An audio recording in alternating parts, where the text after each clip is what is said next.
Hello guys, magandang gabi. Ayan, nandito tayo sa isang park dito sa Macau. Ayan. Nandito tayo sa isang park sa Macau dahil hindi tayo makakastorbo. Kasi sa bahay guys, may mga tao na panggabi. Ang kailangan nila mag-rest ng araw. And dito tayo sa park para hindi tayo makakastorbo, di ba? And guys, shoutout sa mga followers ko sa FB page ko. Sa FB page ko is same name Kamutika TV. And pwede nyo ko PM doon guys. And sa mga subscriber natin dito, sa mga hindi pa nakasubscribe dyan guys, subscribe nyo na ako para magkaroon kayo ng idea. Especially sa mga gusto mag-Macau. Yan guys, panoorin yung mga vlog ko. Check yung playlist ko dito. Mamili lang kayo kung anong gusto nyo panoorin para hindi na kayo mag-scroll. Andyan na yan. Naka-playlist na yan, iba-iba. Agency sa Macau, mga online application sa Macau, yan, nasa nasa playlist guys para hindi na kayo malito. Ayan, thank you guys sa support sa mga followers ko around the world, mga OFW na gusto mag-Macau. And sa mga hindi nakahanap guys, huwag kayong mawalan ng pag-asa. And kaya nyo yan, pagbalik nyo, lahat naman nakakahanap ng trabaho, hindi lang agad-agad. Yung mga agad-agad na nakakahanap is sila yung mga masisipag, madiskarte. Kasi pag wala kang diskarte dito, nako, iwan ko lang, hindi ka talaga makahanap dito agad pag wala kang diskarte. And siyempre, kailangan mo magsipag, magtiyaga, magdasal. Guys, yun dapat yung mayroon ka. Kasi kung wala ka nun, wala, di ka talaga makahanap. Ganoon dito. Huwag ka lang umasa sa swerte. Kasi kung hindi ka gagalaw, wala talaga mangyayari. Ganun yun. Ay, baka hindi ako swerte. Hindi ka talaga swerte kasi hindi ka naman talaga nagsumikap maghanap eh. Ganun lang. Pero kung nagsumikap ka, gumawa ka ng paraan para sa sarili mo, tinulungan mo yung sarili mo, makakahanap ka talaga. Ayan guys, for today's video, ayan, pag-usapan na natin about sa immigration dito sa Macau. Sa mga pupunta ng Macau cross country. Ayan, cross country muna tayo Sa mga cross country, guys, pagdating nyo ng Macau dito, walang problema.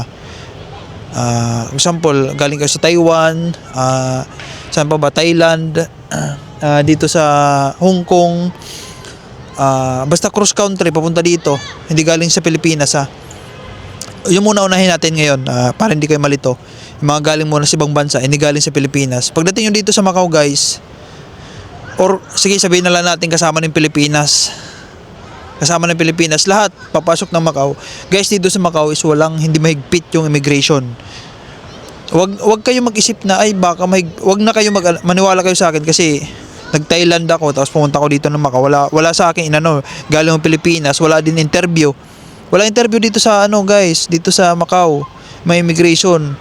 Wala interview. Bahala ka na, bigyan ka na ng visa, 30 days, agad yun, 30 days. Libre yun, wala kang babayaran sa pagpasok mo ng Macau. Pagbaba mo dyan sa aeroplano, dadan ka ng immigration ng Macau.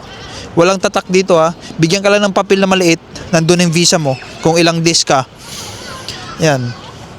Bigyan ka nila ng 30 days, bahala ka kung anong gusto mo sa 30 days. Wala na silang tinatanong, you have hotel booking, walang ganun dito sa Macau. Kaya guys, huwag kayong mag-alala na pupunta kayo ng Macau, baka may interview. Ayan, yung may interview lang guys, tandaan nyo, may interview lang isa Pilipinas Immigration. Lalabas ka ng Pilipinas, automatic may interview yan ng immigration officer dyan sa Pilipinas. Diba? Yun lang laging tatandaan nyo. Yung mga galing Pinas, may interview talaga yun. Katakot-takot na interview, may first, second, third. Parang nag-apply ka lang trabaho. Ba't didikdiking ka dyan? Lalo na pag direct flight ka pa Macau, from Pinas to Macau, tapos wala kang kamag-anak dito, solo flight ka lang, nako. Talagang iwan ko lang, 1% lang yung chance mo makalusot, di ba? Pero kung bigyan mo sila ng pa 5,000, sino mang interview sa'yo, sir, magkano ka? Matik lusot ka niyan. Pero yung ka lang, kumbaga sa walk-in ka lang, wala kang doon sa loob. Wala kang backer. Talagang dadang ka talaga sa butas ng karayom. Pag walk-in ka lang, di ba?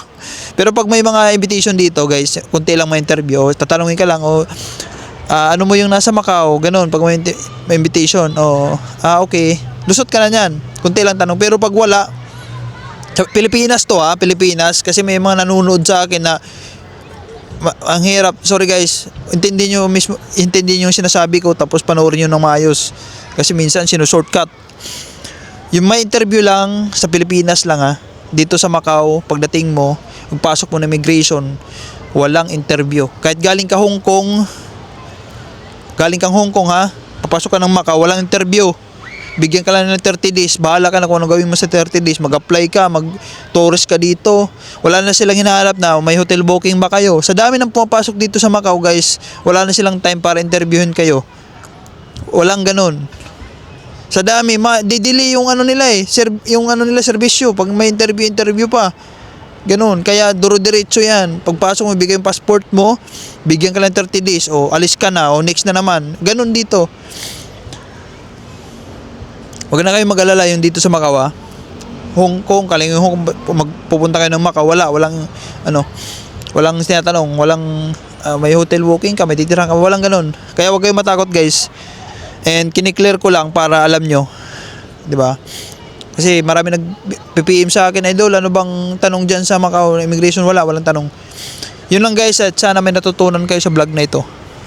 Thank you so much guys sa support, and panoorin yung mga vlog ko for more idea dito sa Macau kung paano mag-apply. Nasa playlist ko yun guys dito sa YouTube. Yun lang guys, thank you so much, and mag-pray lagi ha. God bless sa lahat. I love you all.